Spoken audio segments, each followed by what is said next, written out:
Joe was the first to wake in the gray dawn of Christmas morning. No stockings hung at the fireplace, and for a moment she felt as much disappointed as she did long ago, when her little sock fell down because it was crammed so full of goodies. Then she remembered her mother's promise and, slipping her hand under her pillow, drew out a little crimson-covered book. She knew it very well, for it was that beautiful old story of the best life ever lived, and Joe felt that it was a true guidebook for any pilgrim going on a long journey. She woke Meg with a "Merry Christmas" and bade her see what was under her pillow.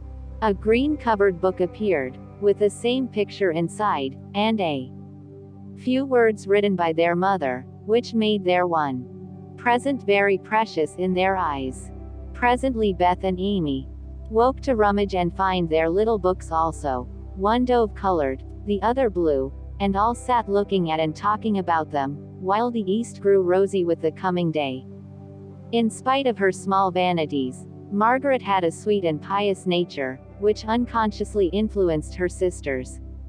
Especially Joe, who loved her very tenderly, and obeyed her, because her advice was so gently given. "Girls," said Meg seriously, looking from the tumbled head beside her to the two little night-capped ones in the room beyond, "Mother wants us to read and love and mind these books, and we must begin at once. We used to be faithful about it, but since Father went away and all this war trouble unsettled us, we have neglected many things. You can do as you please, but I shall keep my book on the table here looking in. Read a little every morning as soon as I wake, for I know it will do me good and help me through the day." Then she opened her new book and began to read. Joe put her arm round her and, leaning cheek to cheek, read also, with the quiet expression so seldom seen on her restless face. "How good Meg is. Come, Amy, let's do as they do. I'll help you with the hard words, and they explain things if we don't understand," whispered Beth, very much impressed by the pretty books in her sisters' example. "I'm glad mine is blue," said Amy, and then the rooms were very still while the pages were softly turned, and the winter sunshine crept in to touch the bright heads and serious faces with a Christmas greeting. "Where is Mother?" asked Meg, as she and Joe ran down to thank her for their gifts. Half an hour later, "Goodness only knows. Some poor creeter came a-beggin', and your ma went straight off to see what was needed. There never was such a woman for givin' away victuals and drink, clothes and firing," replied Hannah, who had lived with the family since Meg was born, and was considered by them all more as a friend than a servant. "She will be back soon, I think, so fry your cakes, and have everything ready," said Meg, looking over the presents which were collected in a basket and kept under the sofa, ready to be produced at the proper time. "Why, where is Amy's bottle of cologne?" she added, as the little flask did not appear. "She took it out a minute ago, and went off with it to put a ribbon on it, or some such notion," replied Joe, dancing about the room to take the first stiffness off the new army slippers. "How nice my handkerchiefs look, don't they? Hannah washed and ironed them for me, and I marked them all myself," said Beth, looking proudly at the somewhat uneven letters which had cost her such labor. "Bless the child, she's gone and put Mother on them instead of M. March. How funny," cried Joe, taking one up. "Isn't that right? I thought it was better to do it so, because Meg's initials are MM, and I don't want anyone to use these but Marmee," said Beth, looking troubled. "It's all right, dear, and a very pretty idea. Quite sensible too, for no one can ever mistake now. It will please her very much, I know," said Meg, with a frown for Joe and a smile for Beth. "There's Mother. Hide the basket, quick," cried Joe, as a door slammed and steps sounded in the hall.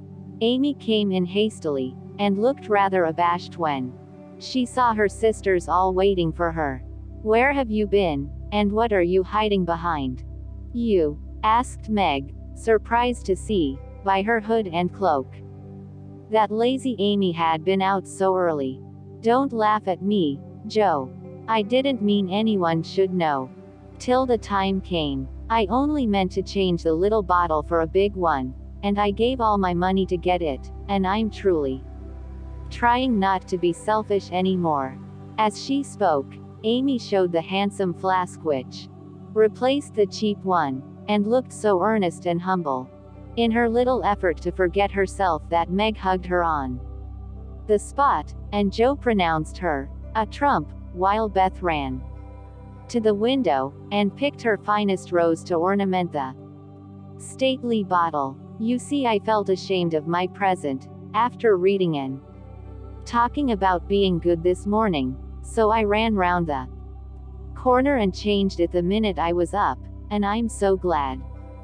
For mine is the handsomest now."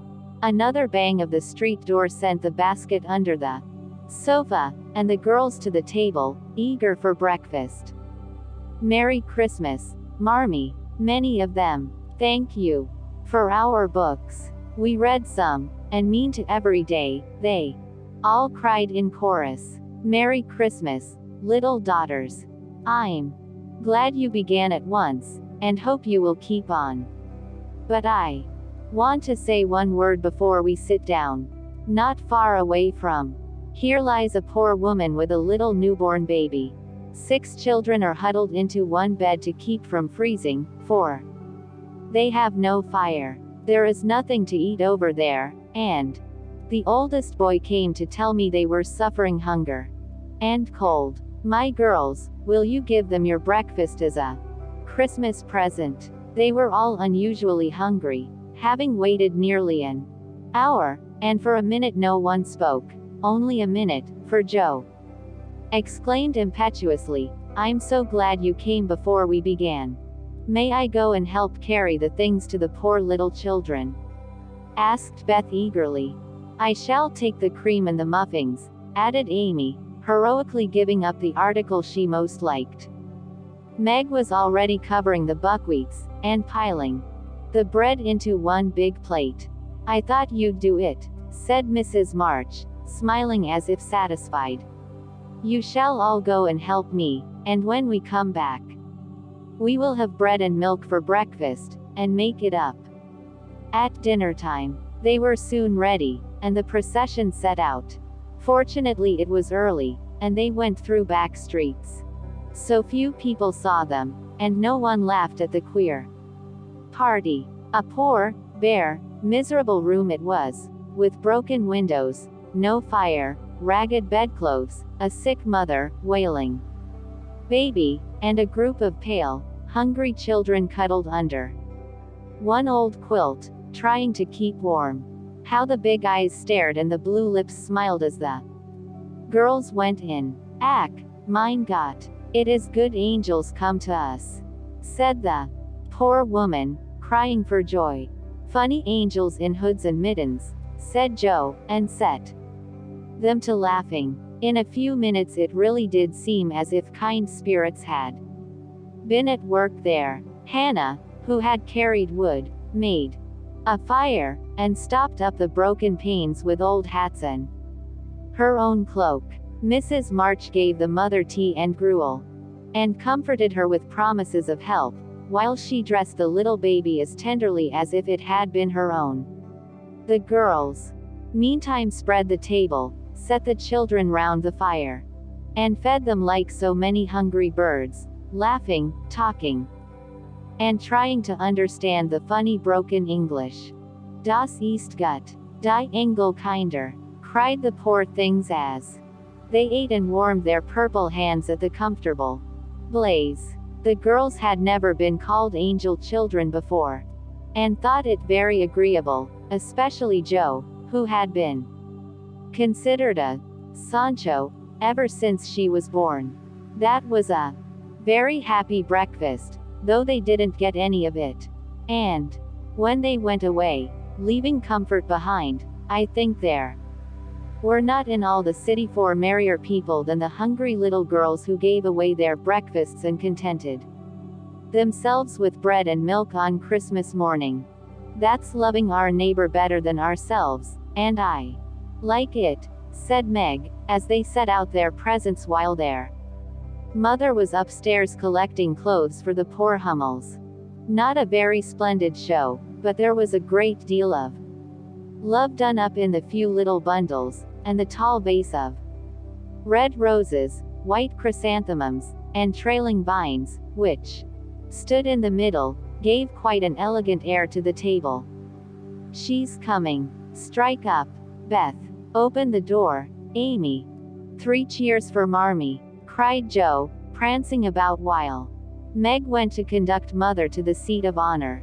Beth played her gayest march, Amy threw open the door, and Meg enacted escort with great dignity. Mrs. March was both surprised and touched, and smiled with her eyes full, as she examined her presents and read the little notes which accompanied them. The slippers went on at once, a new handkerchief was slipped into her pocket, well scented with Amy's cologne, the rose was fastened in her bosom, and the nice gloves were pronounced a perfect fit. There was a good deal of laughing and kissing and explaining, in the simple, loving fashion which makes these home festivals so pleasant at the time, so sweet to remember long afterward, and then all fell to work. The morning charities and ceremonies took so much time that the rest of the day was devoted to preparations for the evening festivities. Being still too young to go off into the theater, and not rich enough to afford any great outlay for private performances, the girls put their wits to work, and necessity being the mother of invention, made whatever they needed. Very clever were some of their productions. Pasteboard guitars, antique lamps made of old-fashioned butter boats covered with silver paper, gorgeous robes of old cotton, glittering with tin spangles from a pickle factory, and armor covered with the same useful diamond-shaped bits left in sheets when the lids of preserve pots were cut out. The big chamber was the scene of many innocent revels. No gentlemen were admitted, so Jo played male parts to her heart's content and took immense satisfaction in a pair of russet leather boots given her by a friend, who knew a lady who knew an actor. These boots, an old foil, and a slashed doublet once used by an artist for some picture, were Jo's chief treasures and appeared on all occasions. The smallness of the company made it necessary for the 2 principal actors to take several parts apiece, and they certainly deserved some credit for the hard work they did in learning 3 or 4 different parts, whisking in and out of various costumes, and managing the stage besides. It was excellent drill for their memories, a harmless amusement, and employed many hours which otherwise would have been idle, lonely, or spent in less profitable society. On Christmas night, a dozen girls piled onto the bed, which was the dress circle, and sat before the blue and yellow chintz curtains in a most flattering state of expectancy. There was a good deal of rustling and whispering behind the curtain, a trifle of lamp smoke, and an occasional giggle from Amy, who was apt to get hysterical in the excitement of the moment. Presently a bell sounded, the curtains flew apart, and the operatic tragedy began. A gloomy wood, according to the one playbill, was represented by a few shrubs in pots, green baize on the floor, and a cave in the distance. This cave was made with a clothes horse for a roof, bureaus for walls, and in it was a small furnace in full blast, with a black pot on it and an old witch bending over it. The stage was dark and the glow of the furnace had a fine effect, especially as real steam issued from the kettle when the witch took off the cover. A moment was allowed for the first thrill to subside, then Hugo, the villain, stalked in with a clanking sword at his side, a slouching hat, black beard, mysterious cloak, and the boots. After pacing To and fro in much agitation, he struck his forehead, and burst out in a wild strain, singing of his hatred to Roderigo, his love for Zara, and his pleasing resolution to kill the one and win the other. The gruff tones of Hugo's voice, with an occasional shout when his feelings overcame him, were very impressive, and the audience applauded the moment he paused for breath. Bowing with the air of one accustomed to public praise, he stole to the cavern and ordered Hagar to come forth with a commanding, "What ho, minion! I need thee." Out came Meg, with grey horsehair hanging about her face, a red and black robe, a staff, and cabalistic signs upon her cloak. Hugo demanded a potion to make Zara adore him, and one destroy Roderigo. Hagar, in a fine dramatic melody, promised both, and proceeded to call up the spirit who would bring the love philter. "Hither, hither, from thy home, airy sprite, I bid thee come. Born of roses, fed on dew, charms and potions canst thou brew. Bring me here, with elfin speed, the fragrant philter which I need. Make it sweet and swift and strong. Spirit, answer now my song." A soft strain of music sounded, and then at the back of the cave appeared a little figure in cloudy white, with glittering wings, golden hair, and a garland of roses on its head. Waving a wand, it sang, "Hither I come, from my airy home, afar in the silver moon. Take the magic spell, and use it well, or its power will vanish soon." And dropping a small, gilded bottle at the witch's feet, the spirit vanished. Another chant from Hagar produced another apparition, not a lovely one, for with a bang an ugly black imp appeared and, having croaked a reply, tossed a dark bottle at Hugo and disappeared with a mocking laugh. Having warbled his thanks and put the potions in his boots, Hugo departed, and Hagar informed the audience that as he had killed a few of her friends in times past, she had cursed him, and intends to thwart his plans, and be revenged on him. Then the curtain fell, and the audience reposed and ate candy while discussing the merits of the play. A good deal of hammering went on before the curtain rose again, but when it became evident what a masterpiece of stage carpentry had been got up, no one murmured at the delay. It was truly superb. A tower rose to the ceiling. Halfway up appeared a window with a lamp burning in it. And behind the white curtain appeared Zara in a lovely blue and silver dress, waiting for Roderigo. He came in gorgeous array, with plumed cap, red cloak, chestnut love locks, a guitar, and the boots, of course. Kneeling at the foot of the tower, he sang a serenade in melting tones. Zara replied and, after a musical dialogue, consented to fly. Then came the grand effect of the play.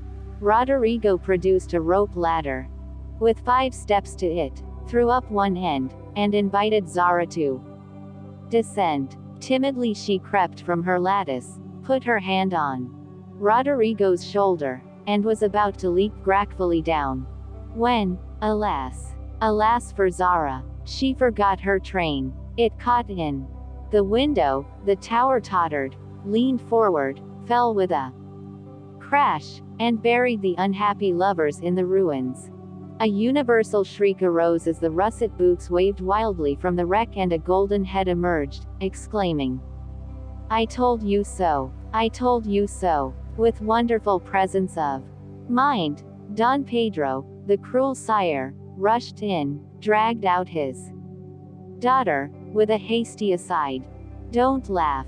Act as if it was all right." And, ordering Roderigo up, banished him from the kingdom with wrath and scorn. Though decidedly shaken by the fall from the tower upon him, Roderigo defied the old gentleman and refused to stir. This dauntless example fired Zara. She also defied her sire, and he ordered them both to the deepest Dungeons of the castle. A stout little retainer came in with chains and led them away, looking very much frightened, and evidently forgetting the speech he ought to have made. Act third was the castle hall, and here Hagar appeared. Having come to free the lovers and finish Hugo, she hears him coming and hides, sees him put the potions into 2 cups of wine and bid the timid little servant bear them to the captives in their cells, and tell them I shall come anon. The servant takes Hugo aside to tell him something, and Hagar changes the cups for 2 others which are harmless. Ferdinando, the minion, carries them away, and Hagar puts back the cup which holds the poison meant for Rodrigo. Hugo, getting thirsty after a long warble, drinks it, loses his wits, and after a good deal of clutching and stamping, falls flat and dies, while Hagar informs him what she has done in a song of exquisite power and melody. This was a truly thrilling scene, though some persons might have thought that the sudden tumbling down of a quantity of long red hair rather marred the effect of the villain's death. He was called before the curtain, and with great propriety appeared, leading Hagar, whose singing was considered more wonderful than all the rest of the performance put together. Act fourth displayed the despairing Rodrigo on the point of stabbing himself because he has been told that Zara has deserted him. Just as the dagger is at his heart, a lovely song is sung under his window, informing him that Zara is true but in danger, and he can save her if he will. A key is thrown in, which unlocks the door, and in a spasm of rapture he tears off his chains and rushes away to find and rescue his lady love. Act fifth opened with a stormy scene between Zara and Don Pedro. He wishes her to go into a convent, but she won't hear of it, and after a touching appeal, is about to faint when Rodrigo dashes in and demands her hand. Don Pedro refuses, because he is not rich. They shout and gesticulate tremendously but cannot agree, and Rodrigo is about to bear away the exhausted Zara, when the timid servant enters with a letter and a bag from Hagar, who has mysteriously disappeared. The latter informs the party that she bequeaths untold wealth to the young pair and an awful doom to Don Pedro, if he doesn't make them happy. The bag is opened, and several quarts of tin money shower down upon the stage till it is quite glorified with the glitter. This entirely softens the stern sire. He consents without a murmur, all join in a joyful chorus, and the curtain falls upon the lovers kneeling to receive Don Pedro's blessing in attitudes of the most romantic grace.